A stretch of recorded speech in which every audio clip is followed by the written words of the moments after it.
Imagine walking the Las Vegas Strip on a Saturday night in 2025. The neon still glows, the fountains still dance, the slot machines still hum, but something feels off. The laughter is thinner, the blackjack tables sit half empty, and the buzz that made the city legendary is fading. For decades, Vegas was the one place where anyone could live like royalty for a weekend. But today, visitors are asking the same uneasy question. If the magic of Vegas can disappear, what does that mean for the future of this city? For the people who still come here chasing it. The first cracks appear, 2010-2019. By the start of the 2010s, Las Vegas was trying to recover from the financial crisis of 2008, but the recovery came with strings attached. The days of cheap thrills were fading, and visitors began to notice. Resort fees, once unheard of, crept into nearly every hotel bill. What began at $10 or $15 a night quickly rose to $35 or $40, and sometimes $50. Free parking, once a proud tradition on the Strip, disappeared as casinos introduced daily charges that irritated even loyal guests. The buffets that had defined Vegas dining for decades shrank in both variety and value. What was once a lavish spread for under $10 now cost $25 or $30, and the legendary all-you-can-eat seafood nights became harder to find. On the casino floor, the math shifted too. Slot machines paid out less frequently, and blackjack tables that had once welcomed players with $5 minimum bets now started at $15 or $20. This was not just inflation, it was a deliberate change in the business model.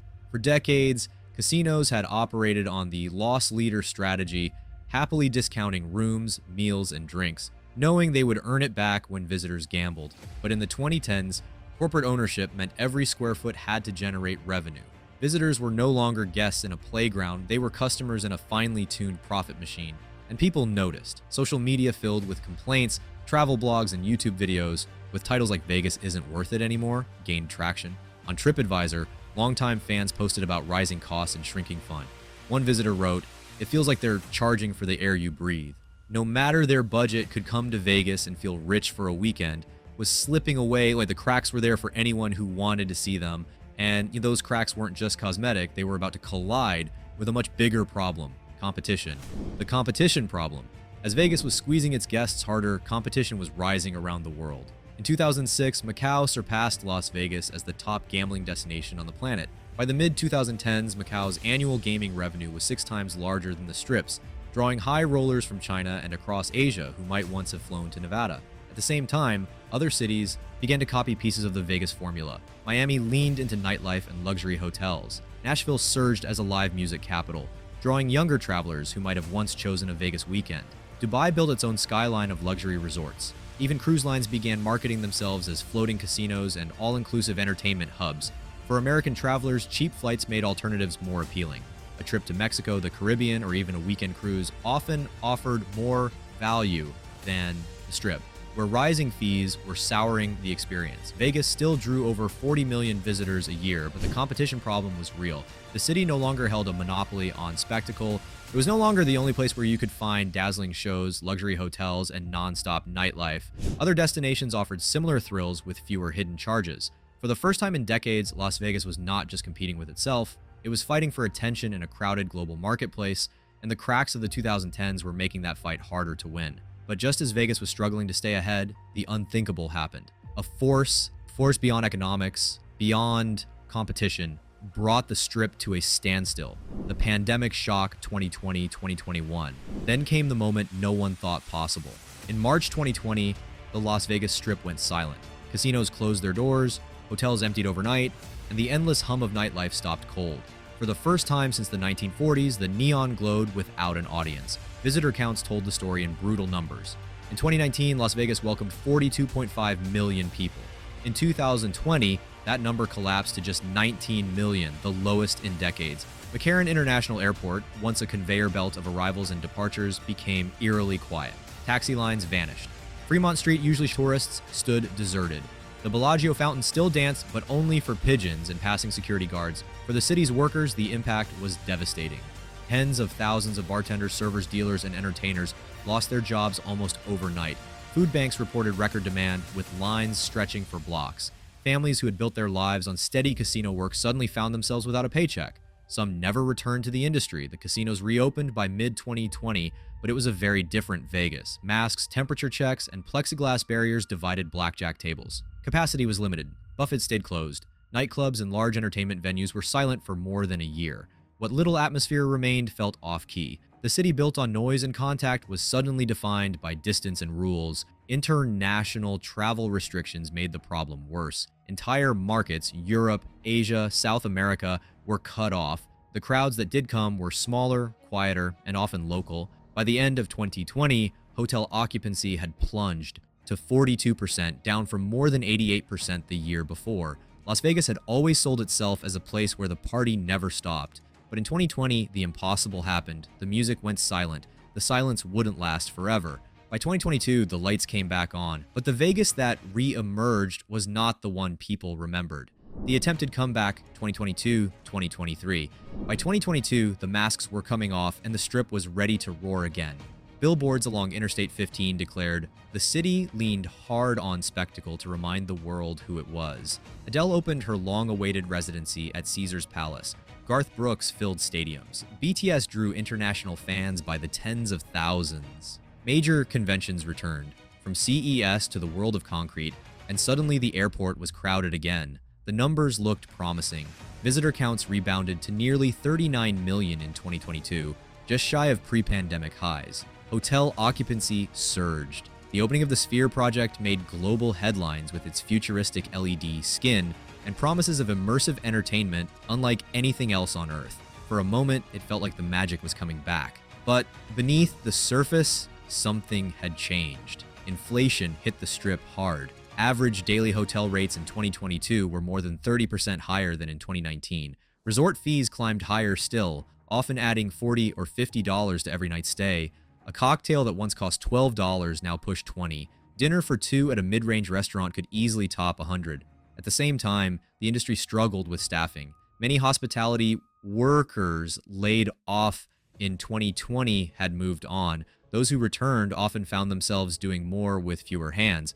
Guests noticed longer lines at check-in, slower drink service at tables, and fewer employees on the floor. Vegas had survived the pandemic, but it did not feel like the same city. What returned was louder, shinier, and more expensive, but not necessarily more fun. The vibe that once made the Strip irresistible was still elusive. And by 2025, that missing spark had become impossible to ignore. Vegas in 2025, a playground for the few. By 2025, the Strip was as dazzling as ever, but the experience had changed. On the surface, little seemed different. Neon signs still blazed into the desert sky. The Bellagio fountains still danced in perfect choreography. Celebrity chefs still commanded packed dining rooms. But to those who knew the city, something vital was missing. The cost told the story. Resort fees regularly topped $50 a night, turning a 3-day stay into hundreds of dollars in hidden charges. Parking, once free everywhere, was now a paid luxury at nearly every major casino. Buffets, once the beating heart of Las Vegas dining, had become rare. When you did find one, prices hovered at $50 or more per person. On the casino floor, the shift was even clearer. Blackjack tables that once welcomed casual players with $5 minimums now started at $25. Slot machine payouts grew tighter, and the days of generous comps for casual gamblers were long gone. The sense that anyone could step off a bus and live large for a weekend was fading into memory. The crowds had changed too. Tourists still came, roughly 37 million in 2025, but the mix was different. Conventioneers filled hotel towers during the week. Bachelor parties and influencers dominated weekends. High-spending luxury guests enjoyed bottle service and suites. But the middle-class families, retirees, and everyday gamblers who once gave the Strip its soul came less often. When they did visit, many left frustrated by prices and the sense that they were no longer welcome. Social media amplified the sentiment. TikTok videos complaining about $25 cocktails went viral. Travel blogs described the Strip as a luxury shopping mall with slot machines. Longtime visitors spoke of Old Vegas with nostalgia, remembering when comps flowed freely and the city felt alive with possibility. Las Vegas in 2025 was not empty. It was thriving on paper, but for many who had loved it for years, it no longer felt like the same city. The magic had been replaced by transactions, and behind those transactions was a deeper shift. Vegas was no longer run by dreamers, but by corporations. The price of profit, corporate Vegas. Behind the changing experience was a new reality. Las Vegas had become corporate Vegas. The era of mobsters and eccentric casino bosses was long gone. In their place stood global hospitality giants. MGM Resorts and Caesars Entertainment controlled much of the Strip, with balance sheets dictating decisions more than tradition or charm. In this world, every guest interaction was optimized for revenue. The resort fee became a line item worth hundreds of millions per year. Parking charges, mini bar markups, and tightened gaming odds all fed into quarterly earnings reports. What once felt like perks, free drinks while gambling, complimentary rooms, generous comps, became scarce. Guests felt the difference. Instead of being treated like high rollers for a weekend, many felt like numbers on a spreadsheet. A regular tourist was no longer a valued player, but a customer to be maximized. For shareholders, the model worked. For visitors, it chipped away at what made Vegas unique. The house still won. But for the first time, many wondered if the game was worth playing. Because while the casinos were busy counting profits, travelers themselves were changing. The culture shift, Vegas versus the traveler of today, travel has changed. The modern traveler is not just looking for bright lights and endless buffets. They want authenticity. They want experiences that feel unique, personal, and worth sharing. A weekend getaway is no longer about a single destination, but about crafting a story, something they can tell friends, post online, and remember as more than just another trip. This is where the disconnect begins. Las Vegas in 2025 is polished, glamorous, and visually spectacular, yet much of the Strip feels the same from one resort to the next.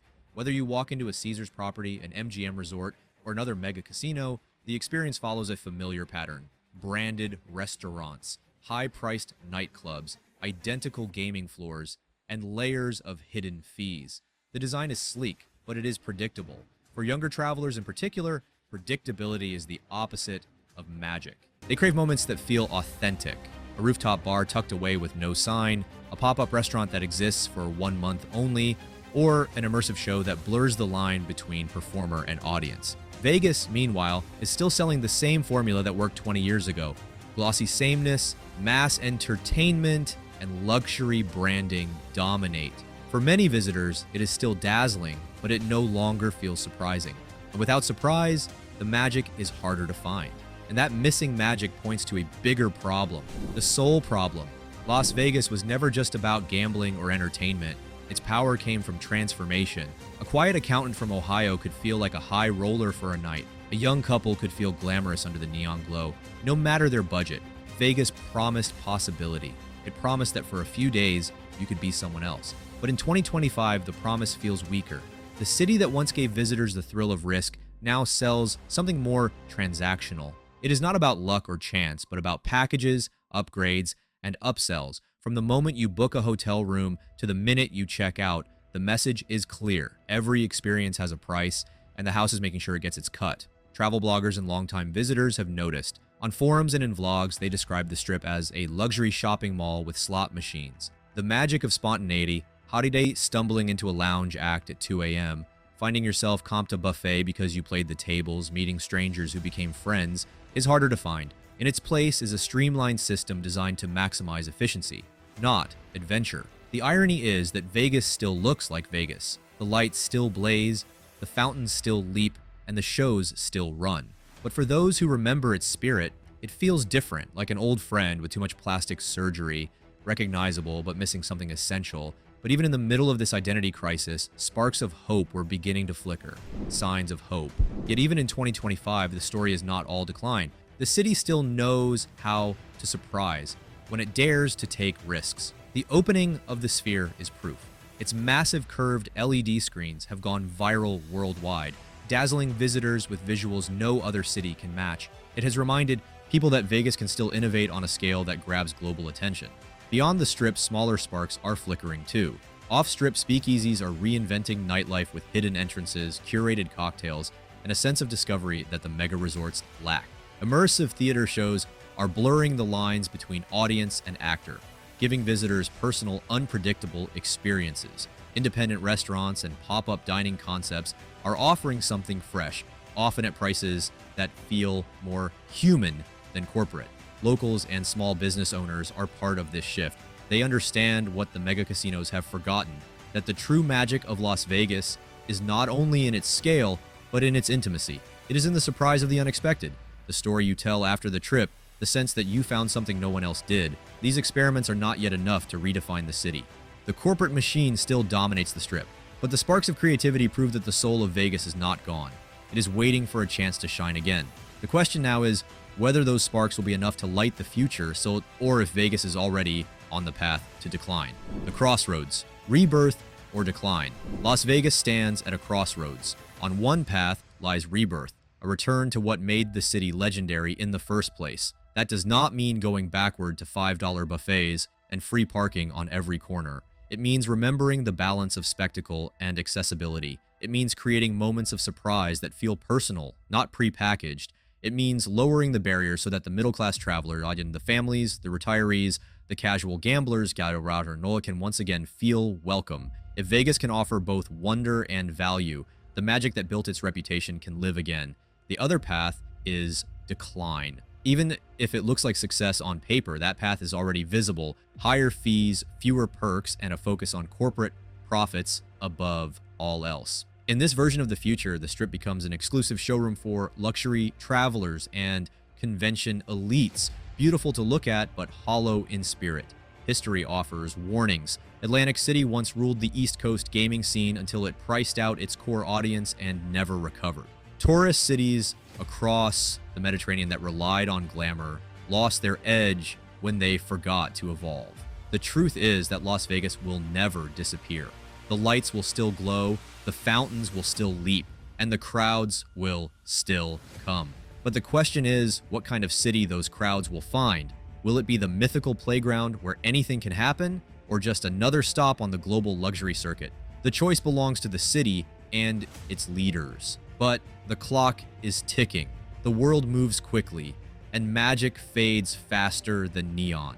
If Vegas wants to remain the place where dreams are dealt, it must decide soon which hand it will play.